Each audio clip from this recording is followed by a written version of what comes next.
Hello everyone, मेरा नाम रजत है। मैं एज ए सॉफ्टवेयर टेस्टर काम करता हूँ। सॉफ्टवेयर टेस्टिंग जॉब प्रोफाइल के इंटरव्यू में जो क्वेश्चन पूछे जा सकते हैं, उन्हीं क्वेश्चंस को हम इस इंटरव्यू क्वेश्चन सीरीज में डिस्कस करेंगे। इंटरव्यू क्वेश्चन सीरीज में आज हम डिस्कस करेंगे what is iterative incremental model.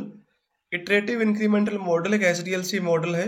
इससे पहले की वीडियो में हम एचडीएलसी के दो टाइप कवर कर चुके हैं। The first one is the waterfall model and the second one is the prototype model. यदि आपने पहले की वीडियो नहीं देखी है तो आप आई बटन पे क्लिक करके पहले की वीडियो आप कवर कर सकते हैं। अभी हम बात करते हैं थर्ड मॉडल की, that is the iterative incremental model. इस मॉडल के अंदर आपका जो product design develop and test होगा वो इंक्रीमेंटली होगा एंड हर एक इटरेशन के बाद आपके पास एक प्रोडक्ट आपके सामने आपको मिलेगा। उसके अंदर कुछ फंक्शनैलिटी हो सकती है, कुछ रिक्वायरमेंट आपने इम्प्लीमेंट की होगी उस बिल्ड के अंदर।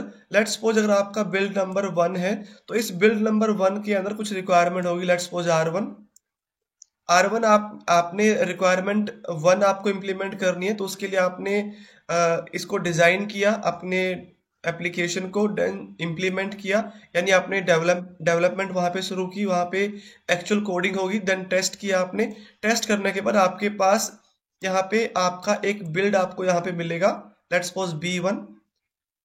तो यहाँ पे इस B1 को, जिसके अंदर आपकी रिक्वायरमेंट 1 इंप्लीमेंट की है आपने, इस B1 एप्लीकेशन के अंदर एक रिक्वायरमेंट है जिसे आपका यूजर, आपका क्लाइंट यूज कर सकता है इस एप्लीकेशन के अंदर।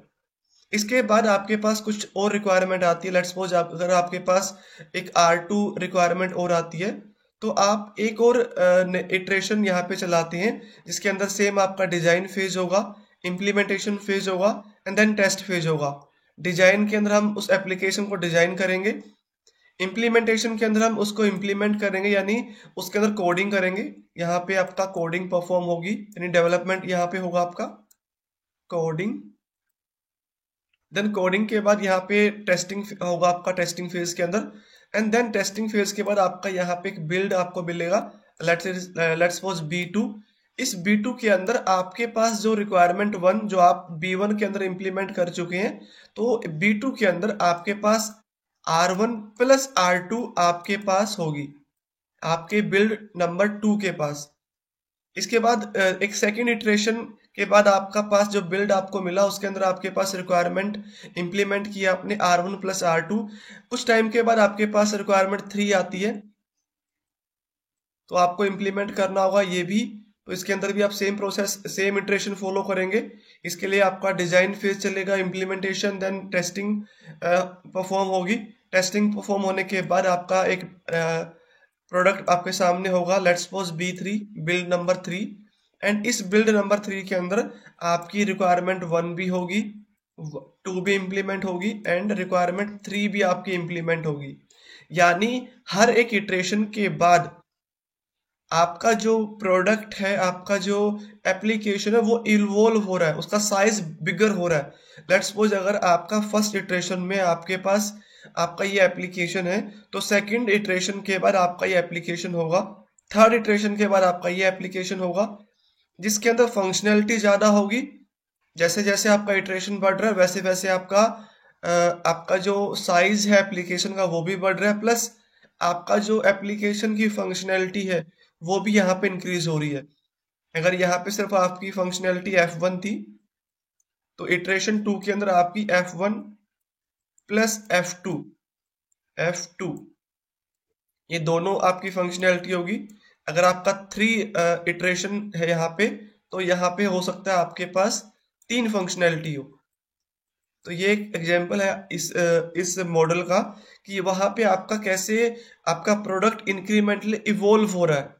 एंड यहाँ पे अगर आप चेक करेंगे तो यहाँ पे आपकी रिक्वायरमेंट फ्रीज नहीं है। ऐसा नहीं है कि अगर आपने लेट्स सपोज अगर आपने ये रिक्वायरमेंट दी तो इसी रिक्वायरमेंट के बेसिस पे आपका फाइनल प्रोडक्ट आपको मिलेगा, ऐसा नहीं है।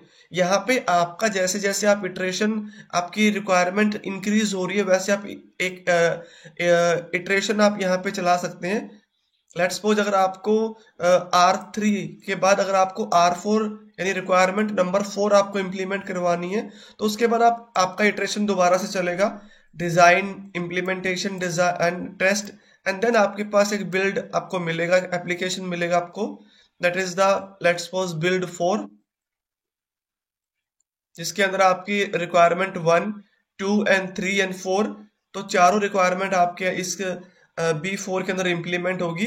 तो इस फेज के अंदर या इस मॉडल के अंदर आपकी जो रिक्वायरमेंट है वो फ्रीज नहीं है।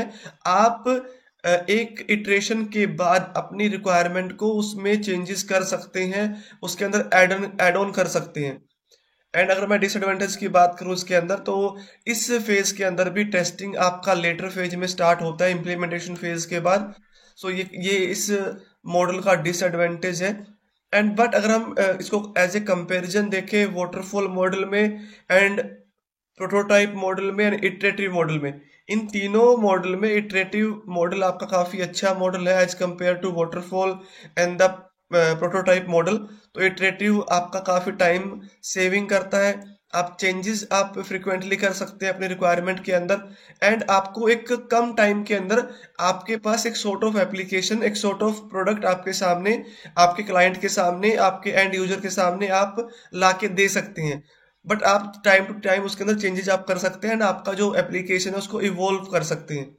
सो ये था आपका इटरेटिव इंक्रीमेंटल मॉडल। यदि आपको इस वीडियो में कोई भी डाउट है, इस मॉडल में कोई भी डाउट है, सो आप अपना डाउट कमेंट सेक्शन में लिख सकते हैं, या मुझे आप लिंक्डइन पे मैसेज कर सकते हैं, मैं डेफिनेटली वहां पे आपकी हेल्प कर पाऊंगा।